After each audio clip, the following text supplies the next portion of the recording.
রূপস ঋদ্ধি সবাই বাড়ি ফিরলে সবাই তো বড় আশা করে ছিল যে কিছু একটা হবে, কিন্তু তারা এসে জানায় যে তারা কিছুই করতে পারেনি, কেউ তাদের টাকা দিতে রাজি হয়নি।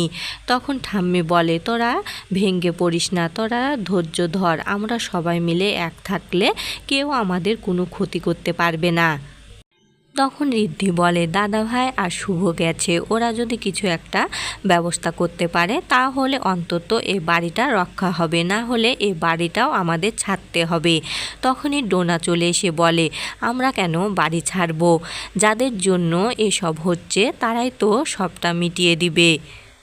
দাদা ভাই আর শুভর জন্যই তো আকাশ সেন রেগে গিয়ে এসব করছে, আর এটা তো হবারই ছিল। তখন শিবন্তী বলে, ডোনা তুই এটা কি বলছিস, তুই কেন আদিকে দোষারোপ করছিস, ওই মোহনা যে কাজটা করলো সেটা কি খুব ভালো করেছে? ডোনা শিবন্তীর মুখের উপরে বলে দেয়, আকাশ সেন বলেছিল যে ওর কাছে গেলে ও ক্ষমা করে দিবে। দাদা ভাইয়ের উচিত আকাশ সেনের পায়ে পড়ে যাওয়া, আর শুভদীরও উচিত আকাশ সেনের কাছে ক্ষমা চাওয়া। তখন পূরবী বলে, ডোনা তো কিছু ভুল বলেনি। তখনই সেখানে শুভ চলে আসে আর বলে, আমরা কিছুতে ওই আকাশ সেনের কাছে ক্ষমা চাইব না। তখন আদির ঠাম্মি বলে, কিছু কি একটা তোরা করতে পারলি? তখন শুভ বলে, আমরা কিছু করতে পারিনি, কিন্তু আমরা সবাই মিলে করলে কিছু একটা তো সমাধান বের হয়ে আসবে। তখন ডোনা বলে, শুভদি তুমি ভাঙবে তবু মচকাবে না, আর দাদা ভাই তুমি যদি মোহনার সাথে বন্ধুত্ব না করতে তাহলে আমাদের এ দিনটা দেখতে হতো না, তোমার কারণেই এমনটা হলো। ডোনার এমন কথা শুনে তো ঋদ্ধি ডোনাকে ধমক দেয়।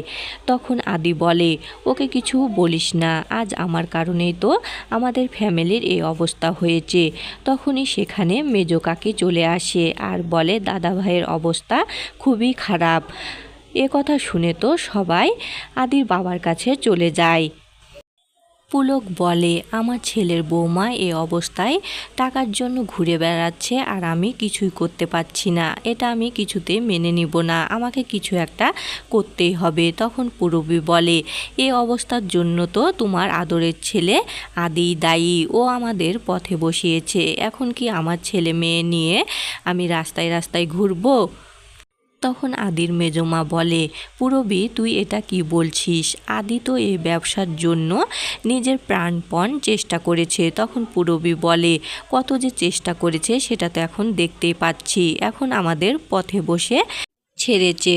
আদি তো সবটা শুনে ফেলে। শুভ বলে, আদি তুমি কিছু মনে করো না, সবার মাথা ঠিক নেই তাই এমন বলছে। তখন আদি বলে, ওরা তো ঠিকই বলেছে, সব আমার জন্যই হয়েছে। এ বলে আদি সেখান থেকে বের হয়ে যায়। আদির এমন অবস্থা দেখে শুভ বের হতে যায়। তখন শিবন্তী বলে, তোর বাবাকে একটু সামলা। তখন শুভ পলককে বলে, বাবা তুমি যদি ভেঙে পড়ো তাহলে আমাদের কি হবে, তুমি তো এ বাড়ির প্রধান, তোমাকে স্ট্রং থাকতে হবে, তুমি তো আমাদের সামলাবে।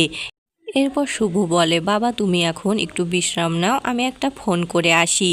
শুভ তো আদির পিছু নেয় এবং আদিকে খুঁজে না পেয়ে আবার বাড়িতেই ফিরে আসে।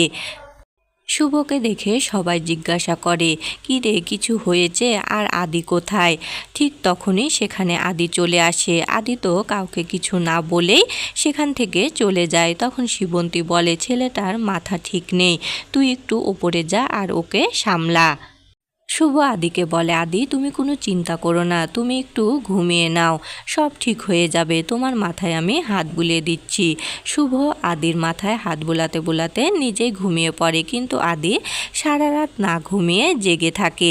সকালবেলায় শুভ দেখে যে আদি নেই। তখন শুভ বলে, আদি কোথায় গেল? এক পর্যায়ে আদিকে দেখে বলে, আদি তুমি ঘুমাওনি? এরপর শুভ আদির জন্য কফি করে আনলে আদি বাইরে যাবার নাম করে চলে যায় আর বলে, আমি কি কাজে যাওয়ার কথাও তোমাকে বলে যাব।